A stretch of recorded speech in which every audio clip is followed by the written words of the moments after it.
1993년 사라예보. 눈을 감고 잠시 상상해보세요. 당신은 한때 지극히 평범했던 중산층 동네에 서 있습니다. 주말이면 사람들이 잔디를 깎고 축구에 대해 열띤 토론을 벌이던 그런 동네 말입니다. 그리고 당신의 이웃, 얼마 전까지만 해도 정장을 입고 은행에서 일하던 남자가 당신의 문 앞에 서 있습니다. 그는 금 목걸이를 내밀고 있습니다. 진짜 금으로 만든 목걸이입니다. 예전 같았으면 2달치 월급에 해당하는 가치였을 겁니다. 그리고 그가 원하는 것은 이것입니다. 약도 아니고 음식도 아닙니다. 담배 한 갑과 일회용 라이터 3개입니다. 잠시 생각해보세요. 이것은 단순한 사고 실험이 아닙니다. 어떤 주장을 펼치기 위해 만들어낸 가상 시나리오도 아닙니다. 실제로 일어난 일입니다. 현대사에서 가장 완벽한 도시 붕괴 중 하나였던 사라예보 포위 공격에서 1년 넘게 살아남은 셀코 베고비치라는 사람이 이 모든 것을 자세히 기록했습니다. 전기도 없고 수돗물도 없고 제대로 된 식량 배급 시스템도 없었습니다. 정부는 아무도 구하러 나타나지 않았습니다. 그런 환경 속에서 그는 놀라운 일이 벌어지는 것을 목격했습니다. 금을 소유한 사람들, 기존의 금융상식에 따라 해야 할 모든 것을 다 했던 사람들이 고통받고 있었습니다. 어떤 사람들은 굶주리고 있었습니다. 반면 실용적인 기술과 유용한 도구, 그리고 끈끈한 공동체 네트워크를 가진 사람들은 살아남았고 심지어 번영하는 사람들도 있었습니다. 이제 조심해야 할 부분이 있습니다. 여러분이 무슨 생각을 하고 있을지 짐작이 가기 때문입니다. 금은 가치가 없으니 저축한 돈을 텃밭에 투자하라는 또 다른 영상일 거라고 생각하실 수도 있습니다. 하지만 이 영상은 그런 내용이 아닙니다. 이 영상은 일종의 분석입니다. 여러 나라, 여러 시대, 여러 문화권에서 발생한 경제 붕괴 사례들을 살펴보고 어떤 패턴이 나타나는지 알아보겠습니다. 그 패턴은 일관적입니다. 그리고 일단 그 패턴을 발견하면 모른 척 할 수 없을 것입니다. 이 영상이 끝날 때쯤이면 왜 경제 붕괴 시 1만 달러를 금괴에 넣어두는 것보다 실용적인 물건과 기술에 투자한 1000달러가 가정을 보호하는 데 더 효과적이었는지 이해하게 될 것입니다. 그리고 더 중요한 것은 실제로 효과가 있는 5단계 프레임워크를 명확하게 제시한다는 점입니다. 먼저 경제 붕괴에 대해 거의 아무도 제대로 이해하지 못하는 첫 번째 요소, 바로 그 속도에 대해 이야기해 보겠습니다. 대부분의 사람들은 통화 붕괴를 상상할 때 느리고 점진적인 하락을 떠올립니다. 수년간 대비하고 대응할 시간이 있다고 생각하는 것이죠. 하지만 역사적으로 기록된 현실은 매우 다릅니다. 보스니아 포위 공격 당시 제대로 기능하던 화폐 경제에서 순수 물물 교환 경제로의 전환은 수년이 걸리지 않았습니다. 단 몇 달 만에 이루어졌습니다. 셀코는 초기에는 사람들이 여전히 화폐를 사용하려고 애썼다고 설명했습니다. 심리적 습관이 깊이 뿌리내려 있었기 때문에 화폐 경제의 형식적인 절차는 계속 진행했습니다. 하지만 몇 주 만에, 그것도 몇 달이 아니라 물가는 20배, 30배, 심지어 100배까지 폭등하기 시작했습니다. 전쟁 지역 밖에서는 1.5마르크였던 담배 한 갑 가격이 전쟁 지역 안에서는 40마르크까지 올랐습니다. 불과 몇 주 만에 2600%나 오른 것입니다. 베네수엘라는 훨씬 더 극단적이고 최근의 사례입니다. 왜냐하면 지금도 여전히 이런 일이 벌어지고 있기 때문입니다. 2016년부터 그 후 몇 년 동안 베네수엘라의 인플레이션은 100만%를 넘어섰습니다. 100만%라니 화폐인 볼리바르는 너무나 가치가 없어져서 베네수엘라 사람들은 그것을 볼리바르 무에르토, 죽은 볼리바르라고 부르기 시작했습니다. 그리고 이것이 인간에게 어떤 의미를 갖는지 생각해 볼 때 가장 먼저 떠오르는 것은 바로 이 점입니다. 베네수엘라 정부는 초인플레이션 위기에 대응하여 고액권 지폐를 유통에서 제외했습니다. 시민들에게 72시간 안에 고액권 지폐를 다른 지폐로 교환하라고 했습니다. 72시간이라니 만약 당신의 평생 저축이 볼리바르로 되어 있다면 3일 안에 뭔가 조치를 취해야 했습니다. 많은 사람들이 제 시간에 도착하지 못했습니다. 심지어 발표를 듣지 못한 사람들도 많았습니다. 아르헨티나는 1998년에서 2002년 사이에 같은 상황을 겪었습니다. 경제는 28%나 위축되었습니다. 불과 몇 년 사이에 인구의 절반 이상이 빈곤선 아래로 전락했다. 페소화로 저축해 두었던 사람들은 삶을 송두리째 뒤바꿔 놓을 만큼 파괴적인 손실을 입었다. 자국 통화로 예금을 보유하고 있던 이들은 그 자산이 허공으로 증발해버리는 모습을 지켜봐야만 했다. 그 패턴은 미묘하지 않습니다. 통화 위기는 빠르게 진행됩니다. 뉴스 주기보다 빠르고 정부의 대응보다 빠르며 대부분의 사람들이 적응하는 속도보다 빠릅니다. 그리고 위기가 닥치면 무엇이 진정으로 가치 있고 무엇이 가치 없는지에 대한 냉혹한 진실이 드러납니다. 통화가 실패하면 그 공백을 메우는 것은 물물교환입니다. 그리고 물물교환 경제에서는 오직 한 가지, 효용성만이 중요합니다. 이것을 먹을 수 있는가? 나를 따뜻하게 해줄 수 있는가? 건강을 유지하는 데 도움이 되는가? 다른 가치 있는 것을 생산하는 데 도움이 되는가? 돈이 가치를 잃을 때 무엇이 가치 있는지를 결정하는 것은 바로 이러한 질문들입니다. 오늘날 베네수엘라의 파타네모라는 해변 마을에서는 어부들이 잡은 생선을 인근 마을에서 걸어오는 사람들이 가져온 쌀, 플랜틴, 바나나와 교환합니다. 그 어부 중 한 명이 이렇게 말했습니다. 제가 그의 말을 의역하자면 돈으로는 더 이상 아무것도 살 수 없으니 사람들이 음식을 가져와 생선과 교환하는 게 낫다. 바로 이 문장이 이 모든 것을 요약해 줍니다. 화폐가 신뢰할 수 있는 교환 수단으로서의 기능을 상실하자 사람들은 화폐를 우회하기 시작했습니다. 베네수엘라의 농부들은 카라카스까지 수백 킬로미터를 이동하며 바나나 200개, 얌 30kg, 카사바 30kg, 레몬 40kg을 운반했습니다. 화폐로 바꾸기 위해서가 아니라 밀가루, 쌀, 파스타와 직접 교환하기 위해서였습니다. 커피 재배 지역에서는 철물점에서 커피콩을 지불 수단으로 받기 시작했습니다. 커피 300kg 자루로 휘발유 200리터를 살 수 있었습니다. 커피가 화폐가 된 것입니다. 누군가가 그렇게 결정해서가 아니라 붕괴된 경제에서 유용한 교환 수단의 모든 요건을 충족했기 때문입니다. 표준화되어 있고 소비 가능하며 실질적인 사용 가치를 지닙니다. 마실 수도 있고 거래할 수도 있습니다. 그냥 반짝이기만 하는 것이 아닙니다. 이것을 경제회귀라고 합니다. 현대 화폐 시스템이 붕괴될 때 사회는 하룻밤 사이에 새로운 시스템을 만들어내지 않습니다. 그들은 가장 오래되고 믿을 수 있는 방식, 즉 재화와 용역의 직접 교환으로 돌아갑니다. 그런데 그런 환경에서 금은 근본적인 문제를 야기합니다. 금은 먹을 수 없고 난방용으로 태울 수도 없으며 물을 정화하거나 감염된 상처를 치료하는 데 사용할 수도 없습니다. 금이 영원히 가치를 잃는다는 뜻은 아닙니다. 이 부분은 나중에 다시 다루겠습니다. 하지만 경제 붕괴의 급격한 단계에서는 금은 훨씬 더 유용한 자산들에 비해 가치가 현저히 떨어집니다. 이제 과거로 돌아가 보겠습니다. 최근의 경제 붕괴 사례만 살펴볼 필요는 없습니다. 1930년대 대공황은 현대사에서 가장 잘 기록된 경제재앙 중 하나이며 이 사건이 보여주는 자산 가치의 상대적 차이는 금융회복력에 대한 우리의 생각을 완전히 바꿔놓을 것입니다. 대공황 당시 농부들은 어려운 시기를 보내고 있었습니다. 농작물 가격은 파산 직전까지 떨어졌습니다. 농부들이 석탄보다 옥수수가 훨씬 저렴했기 때문에 옥수수를 연료로 사용했다는 기록도 있습니다. 하지만 여기서 중요한 차이점이 있습니다. 비옥한 토지를 가진 농부들은 어떤 금융공학으로도 대체할 수 없는 것을 가지고 있었습니다. 바로 자급자족으로 식량을 생산할 수 있었다는 점입니다.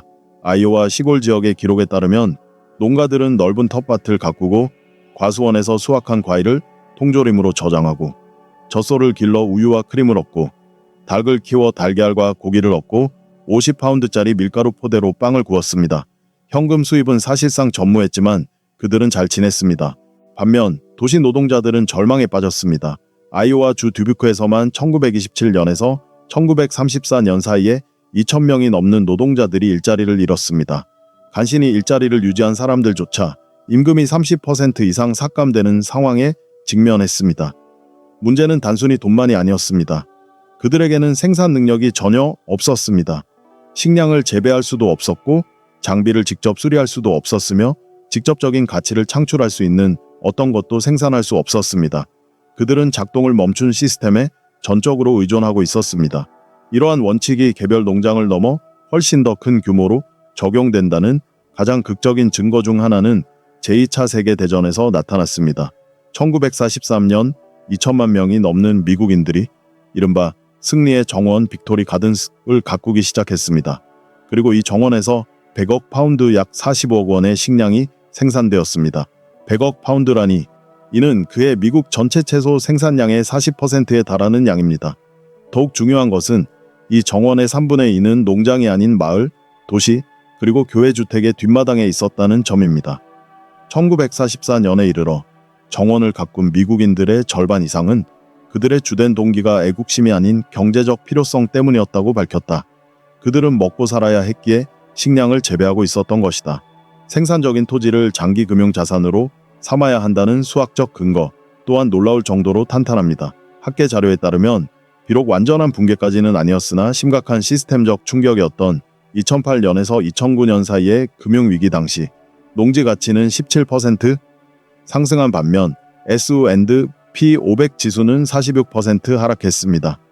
2000년부터 2009년 사이에 S&P 500 지수는 총 28개 분기에서 마이너스 수익률을 기록했습니다. 주가가 하락했던 그 28개 분기 중에 26개 분기에서 농지는 오히려 플러스 수익률을 올렸습니다. 투기가 아닙니다. 운도 아닙니다. 하나의 패턴입니다. 1992년부터 2020년까지 농지의 평균 변동성은 7% 미만이었습니다. 이는 주식시장 변동성의 절반에도 미치지 못하는 수치이며 거의 15%에 달했던 금의 변동성보다도 현저히 낮은 수준입니다. 고인플레이션 시기 동안 농지는 연평균 14% 이상의 수익률을 기록했는데 이는 인플레이션율 자체의 2배가 넘는 수치입니다. 이 모든 것은 단순한 이론이 아닙니다. 수십 년에 걸친 실제 경제 상황을 바탕으로 한 역사적 데이터입니다. 하지만 만약 당장 토지를 매입할 수 없다면 어떨까요? 지금 당장 농지를 소유하는 것이 경제적으로 불가능한 상황이라면 말입니다. 바로 이 지점에서 기술 스킬스의 역할이 중요해집니다. 저는 이 부분에 대해 꽤 많은 시간을 할애하여 이야기하고 싶은데 그 이유는 바로 이 주제가 관련 논의에서 가장 흔하게 간과되거나 대충 넘어가지는 부분이기 때문입니다. 대공황 시기의 생존 전략들을 기록해둔 자료들을 살펴보면 마치 매우 구체적이고 실용적인 생산활동 목록을 읽는 듯한 느낌을 받게 됩니다. 사람들은 물고기를 잡아 팔며 생계를 유지했습니다. 직접 만든 식품을 판매하기도 했고 베리류 과일을 재배하여 팔기도 했습니다. 소규모 식품 관련 사업을 시작하거나 이웃들의 눈을 치워주며 돈을 벌기도 했습니다. 손으로 직접 짠 바구니나 퀼트 이불을 만들어 팔았고 옷을 수선하거나 세탁 및 창문 청소 서비스를 제공하기도 했습니다. 돼지기름 라드를 정제하거나 가축을 도축하기도 했으며 통조림이나 훈제 방식을 이용해 식량을 장기 보관하기도 했습니다. 이 목록에 나열된 모든 항목이 공통적으로 지닌 특징이 무엇인지 한번 주목해 보십시오. 그 모든 활동에는 구체적이고 직접적인 가치를 지닌 무언가를 만들어내거나 가공하는 과정이 포함되어 있습니다. 식량, 의류, 그리고 주거와 관련된 서비스들이 바로 그것입니다. 이것들은 결코 추상적인 서비스나 투기적인 베팅이 아니었습니다. 그것들은 인간의 가장 기본적인 욕구에 대한 직접적이고 실질적인 대응이었습니다. 그리고 바로 그 기본적인 인간적 욕구를 충족시켜 주었기에 비록 돈 화폐이 사라져버린 극한의 상황 속에서도 그러한 활동들에 대한 수요만큼은 결코 사라지지 않았던 것입니다. 당시 가장 높은 가치를 지닌 기술은 식량 생산 및 보존, 의류 생산 및 수선, 건축 및 주거 유지 보수, 의료, 그리고 기계 수리였습니다. 동물을 도살하고 고기를 훈제하여 보존하고 겨울을 위해 채소를 100병이나 저장할 수 있는 사람은 어떤 경제 붕괴에도 빼앗길 수 없는 기술을 보유하고 있었습니다. 의사, 간호사, 치과의사들은 대공황 기간 내내 일자리를 유지했습니다. 사람들은 화폐 가치가 불안정한 상황에서도 의료 서비스를 물물교환하는 방식으로 그들에게 보상을 제공했습니다. 사람들은 언제나 자신의 몸을 움직여야 하기 때문입니다. 이 점을 완벽하게 보여주는 문장이 있다고 생각합니다. 숙련된 목수는 금고에 보관할 수 없는 귀중한 자산입니다. 기술은 사람 안에 존재하며 필요할 때 언제든 발휘됩니다. 반면 금은 금고에 보관되어 아무런 가치도 창출하지 못합니다. 이제 셀코 베고비치의 증언으로 돌아가 보겠습니다. 그가 사라예보 포위 공격 당시 기록한 내용은 경제가 단순히 둔화되는 것이 아니라 완전히 멈췄을 때 실제로 무엇이 거래되는지를 가장 세밀하게 보여주는 자료입니다. 포위 공격으로 화폐 가치가 없어진 상황에서 특정 품목들은 거래의 최우선 순위에 올랐습니다. 그 중에서도 탄약은 가장 중요한 품목이었습니다. 사냥과 자기 방어를 위해 필요했기 때문입니다. 하지만 셀코는 탄약을 함부로 거래하지 말라고 경고했습니다. 오늘 누군가에게 파는 무기나 탄약이 내일은 자신에게 겨눠질 수도 있다는 이유였습니다. 붕괴된 상황에서는 안보가 모든 거래 결정의 핵심이 되었습니다. 위생용품은 엄청난 가치를 지녔습니다. 일반 가정용 표백제는 수백 갤런의 식수를 정화할 수 있었고 평시 가격보다 훨씬 비쌌습니다. 비누, 치약, 여성 위생용품도 마찬가지였습니다. 전쟁 전 50센트였던 비누 한 개가 포위 공격 중에는 계란 12개에 팔렸습니다. 과장이 아닙니다. 의약품은 더욱 귀중했습니다. 항생제, 진통제, 기본적인 응급처치 용품 등이 그랬습니다. 평소에는 거의 공짜나 다름없었던 기본적인 의약품을 구할 수 없어 감염된 상처나 치료 가능한 질병으로 사람들이 죽어갔습니다. 하지만 제가 처음 읽었을 때 깜짝 놀랐던 부분이 바로 여기였습니다. 셀코는 진정한 붕괴 상황에 대비하려면 연료 발전기에 투자하는 대신 값싼 일회용 라이터를 1000개쯤 소유하는 것이 훨씬 낫다고 구체적으로 권장하고 있었습니다. 이것이 무엇을 의미하는지 생각해보세요. 발전기는 수천 달러나 합니다. 그런데 왜 라이터 1000개가 더 가치 있을까요? 발전기는 소음을 발생시켜 불안정한 환경에서 원치 않는 관심을 끌기 때문입니다. 또한 연료를 소모하는데 연료는 부족하고 조달 및 저장이 필요합니다. 유지보수도 필요하고 고장이 나면 아무것도 남지 않습니다. 고장 나거나 도난당하면 아무것도 사용할 수 없게 됩니다. 반면에 라이터는 소음이 없고 휴대하기 편리합니다. 여러 부대에 분산되어 있기 때문에 몇 개를 잃어버리더라도 불을 피울 수 있는 수단이 끊기지 않습니다. 평소에는 저렴하게 구할 수 있고 무엇보다 필수적인 필요를 충족시켜줍니다. 요리, 난방, 식수 끓이기, 그리고 빛을 위한 불 말입니다.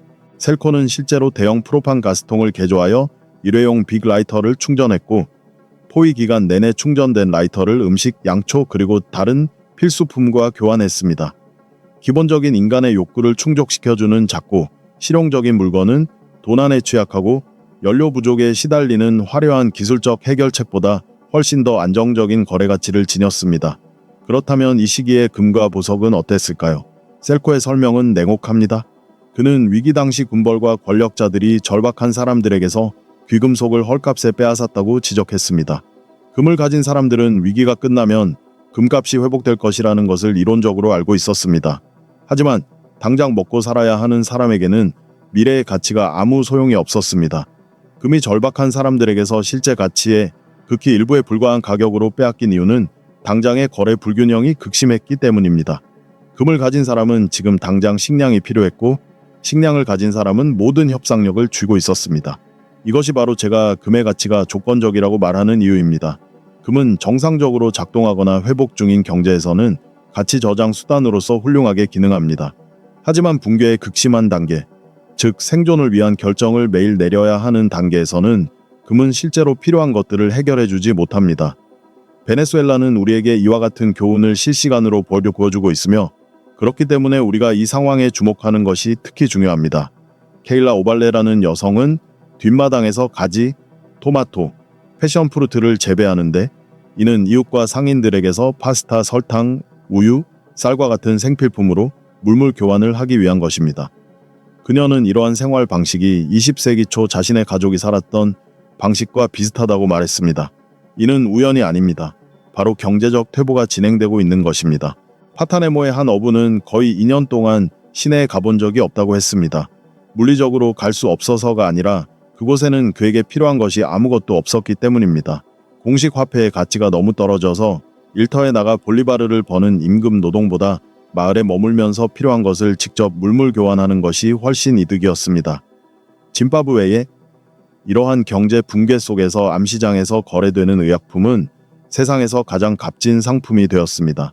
안정적인 국가에서는 1달러에서 2달러면 살 수 있는 기본적인 항생제인 아목시실린 한 알이 암시장에서 몇 주치 임금에 해당하는 가격에 거래되었습니다. 기본적인 항생제, 붕대, 소독제, 그리고 일반 의약품 진통제를 비축해둔 사람들은 비용과 보관 공간을 고려했을 때 엄청나게 귀중한 자산을 보유한 셈이었습니다. 항생제 한 병은 작고 평상시에는 저렴합니다. 하지만 감염된 상처로 인해 누군가의 팔다리를 잃거나 목숨을 잃는 것을 막을 수 있는 결정적인 차이를 만들어낼 수 있습니다. 감염을 치료할 수도 없고 열을 내릴 수도 없고 아이의 생명을 구할 수도 없는 은 1파운드와 비교해보세요. 이제 저는 생존 준비, 재정적 생존, 경제적 회복력에 대한 논의에서 거의 언급되지 않지만 148개의 연구와 30만 명이 넘는 참가자를 대상으로 한 광범위한 메타 분석에 따르면 위기 상황에서 생존 여부를 결정짓는 가장 중요한 요소일 수 있는 한 가지 요인에 대해 이야기하고 싶습니다. 바로 공동체입니다. 연구 결과에 따르면 사회적 관계가 강한 사람들은 사회적 유대감이 약한 사람들에 비해 생존 확률이 50% 더 높았습니다. 50%입니다. 이를 쉽게 설명하자면 금연으로 얻는 생존 이점과 맞먹는 수준입니다. 이는 사망과 관련된 여러 가지 잘 알려진 의학적 위험 요인들을 능가하는 수치입니다. 통계적으로 볼 때 사회적 관계의 질은 흡연 여부만큼이나 생사에 중요한 영향을 미칩니다. 셀코의 이야기는 이러한 점을 생생하게 뒷받침합니다. 그는 포위 공격 중 의미 있는 거래는 거의 모두 개인적인 합의를 통해 이루어졌다고 설명했습니다.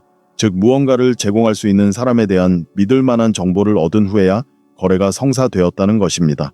그는 특히 위기 이전부터 이미 알고 신뢰하는 사람과 거래하는 것이 가장 유리했다고 강조했습니다. 확고한 신뢰는 이의 경제적 기반이었습니다.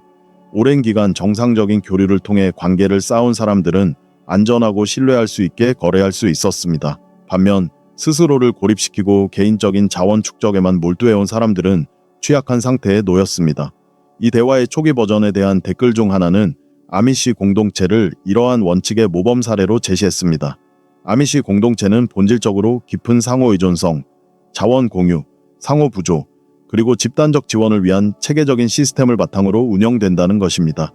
그들의 가치관이나 생활 방식에 동의하든 안 하든 이러한 구조적 통찰은 타당합니다. 베네수엘라에서는 식량 공유와 물물 교환을 위한 비공식적인 네트워크를 가진 공동체가 개인 자원이 풍부한 고립된 가구보다 훨씬 더 나은 상황에 처했습니다. 보스니아에서는 신뢰할 수 있는 지도자를 중심으로 공동체가 조직되어 안보를 관리하고 자원을 배분하고 공동 생존을 위한 협력을 도모했습니다. 이러한 공동체는 개별 가구보다 훨씬 더 나은 결과를 보였습니다. 이는 이웃과 관계를 맺고 지역 사회 조직에 참여하고 필요하기 전에 신뢰 기반 네트워크를 구축하는 것이 중요한 회복력 전략에서 물리적 물자를 비축하는 것만큼이나 중요하게 여겨져야 함을 의미합니다. 사회적 자본은 생존 자본입니다. 상점에서 살 수도 없고 쌓아둘 수도 없습니다.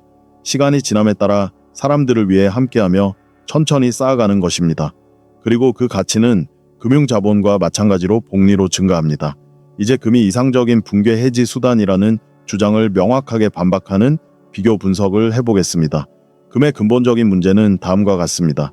금은 소득을 창출하지 못하고 즉각적인 생존 욕구를 충족시켜주지 못합니다. 음식은 우리를 먹여 살리고 도구는 생산과 수리를 가능하게 하며 기술은 사람들이 교환할 수 있는 서비스를 제공합니다. 하지만 금은 먹을 수 없고 어떤 면에서도 직접적인 기능을 하지 못하며 오직 누군가가 원하는 가격에 필요한 순간에 금을 사려고 할 때만 가치가 있습니다. 경제 붕괴 초기 사람들이 식량, 의약품, 도구를 절실히 필요로 할 때 그들은 금을 원하지 않습니다. 그들은 실용적인 물건을 원합니다. 문명이 안정되고 새로운 균형점을 중심으로 재건되기 시작하는 후기 단계에서는 금의 가치가 크게 회복될 수 있습니다.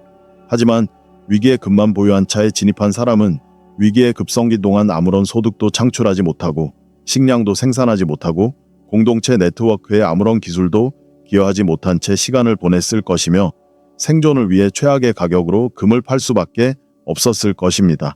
반면 농지는 역사적으로 7% 미만의 변동성을 보였고 주가가 하락했던 28분기 중 26분기에서 긍정적인 수익률을 기록했으며 인플레이션 시기에도 연평균 14% 이상의 수익률을 보였습니다.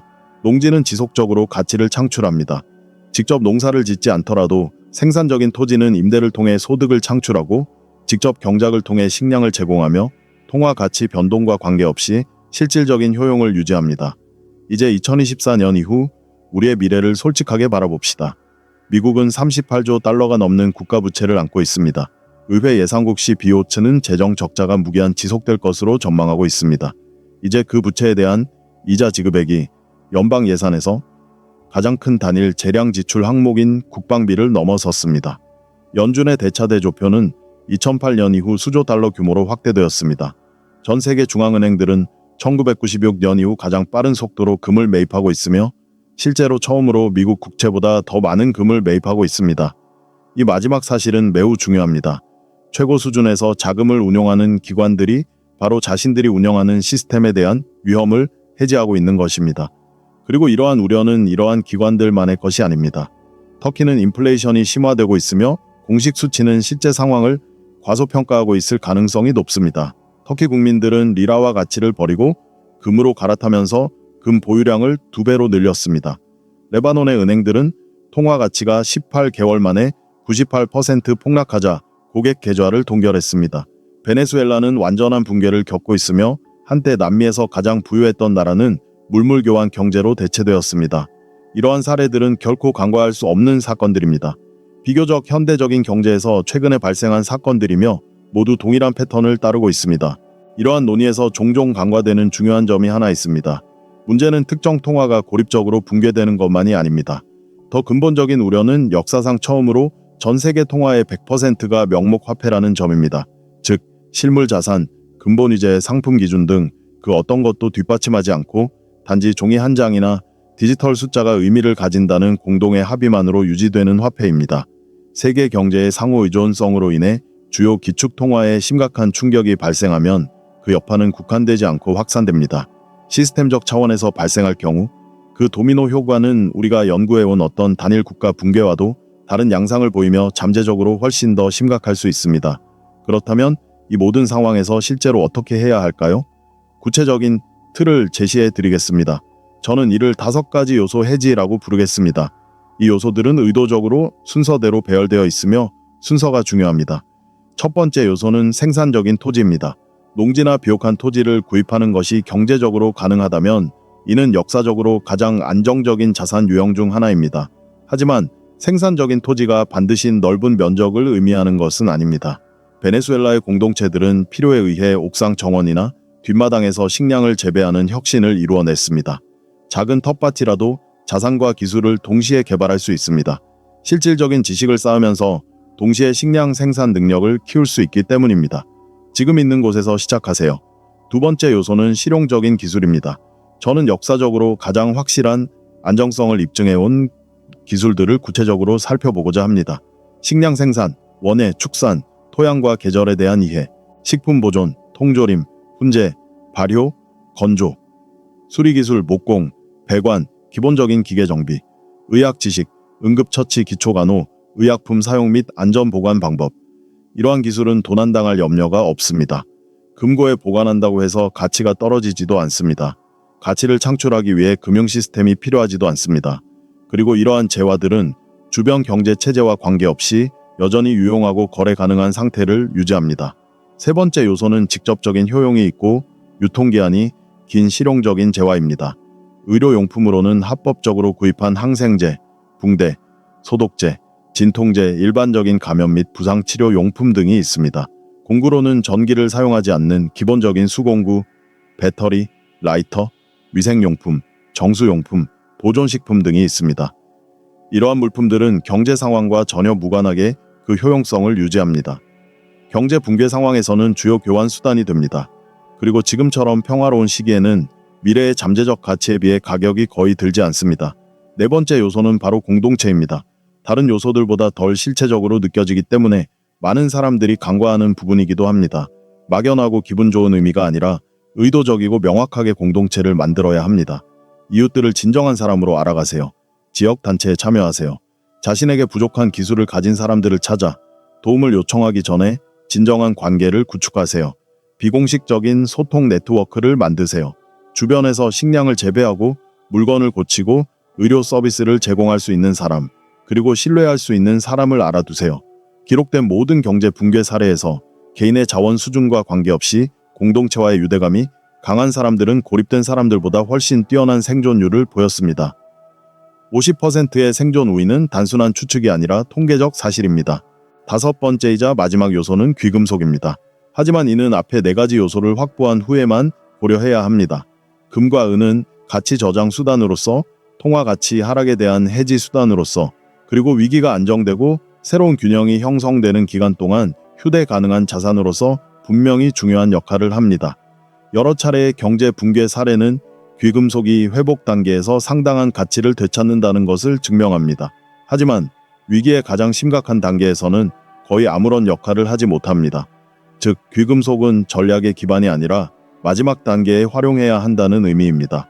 이 모든 것을 종합하면 진정으로 다각화된 회복력 전략을 구축할 수 있습니다.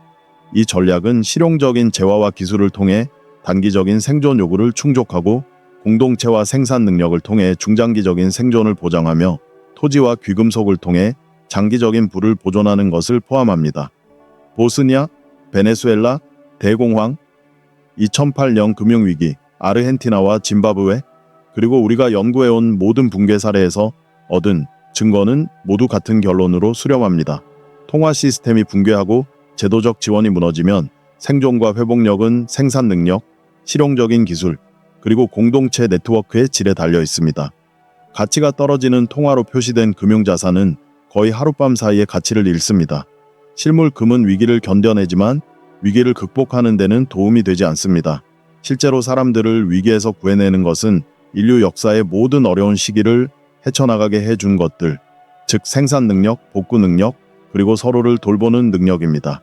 빵 한 덩이가 2천억 마르크나 되는 현실을 이해하려고 줄 서서 기다리는 사람은 시스템이 절대 무너지지 않을 거라고 믿었던 사람, 미래의 세상을 위한 회복력을 구축하기보다는 현재의 세상에만 완전히 최적화를 적용했던 사람입니다.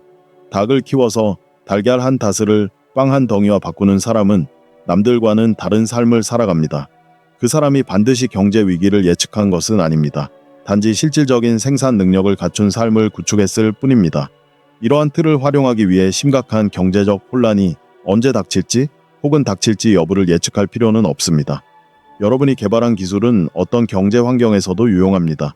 여러분이 만들어가는 공동체는 통화 가치 변동과 관계없이 삶을 풍요롭게 합니다. 여러분이 비축해둔 실용적인 물품들은 위기 상황에서 훨씬 더 비싸질 것입니다. 그리고 만약 땅을 구할 수 있다면 그 땅은 경제 상황이 좋든 나쁘든 가치를 창출합니다. 문제는 준비해야 할지 말아야 할지가 아니라 언제까지 기다릴 의향이 있느냐입니다.